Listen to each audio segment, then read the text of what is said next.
বড় মহারানী সাজতে না, আজ দেখো তোমার কি অবস্থা। আজ এই 7টা সন্তানকে নিয়ে আমার দুয়ারে ভিক্ষা চাইতে এসেছো।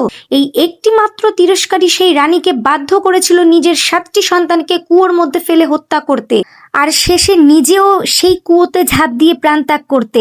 শুনতে ভয়ঙ্কর ও পাপের মতো লাগলেও তামিলনাড়ুতে আজ সেই জায়গাতেই রয়েছে এক বিশাল ও ভব্য মন্দির, যেখানে সেই মাকে দেবী রূপে পুজো করা হয়।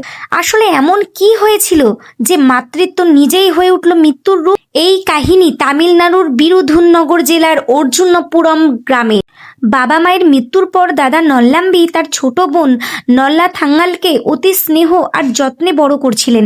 নল্লা থাঙ্গালের বিয়ে হয়, তার 7টি সন্তানও জন্মায়, আর সেই সুখের দিনও কাটাচ্ছিল।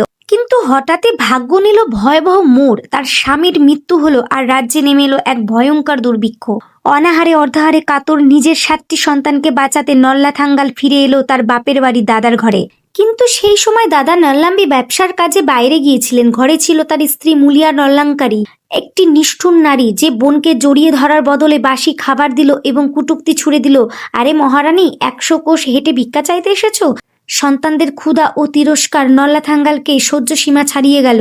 সে নিল এক ভয়ঙ্কর সিদ্ধান্ত, ঘুটে ঘুটে মরার চেয়ে একেবারে সব যন্ত্রণা শেষ করাই ভালো। সেই সন্তানদের নিয়ে গ্রামের বাইরে একটি কুয়োর কাছে গেল। সেই হতভাগা মা কাঁদতে কাঁদতে লড়ি গাইল, সন্তানদের ঘুম পাড়ালো, তারপর একে একে নিজের 7টি কলিজার টুকরোকে কুয়োর ভিতরে ফেলে দিল। শেষে নিজেও সেই কুয়োতে ঝাঁপ দিয়ে প্রাণ ত্যাগ করলো। দাদা নল্লাম্বি যখন ব্যবসার থেকে ফিরে ঘর ফাঁকা দেখলো, সে আতঙ্কিত হয়ে পড়লো। স্ত্রীর সব ঘটনা বলতেই তার রাগ সপ্তম আকাশে উঠল। সে তলোয়ার বের করে তার নিষ্ঠুর স্ত্রীর জিবা কেটে দিল। এরপর শোকে উন্মাদ হয়ে সেও সেই কুয়োর কাছে গিয়ে নিজের প্রাণ ত্যাগ করলো।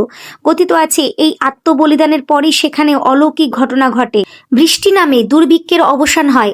আজ শ্রী বিল্লি পুথুরের কাছে ভাত্রাপ গ্রামের নল্লা থাঙ্গাল মন্দিরে তাকে সন্তান রক্ষাকারী দেবী হিসাবে পুজো করা হয়। নিঃসন্তান দম্পতিরা আজও সেখানে মানত করে। একজন মায়ের এই হৃদয় বিদারক কাহিনীর জন্য কমেন্টে লিখুন জয় মাতা রানী।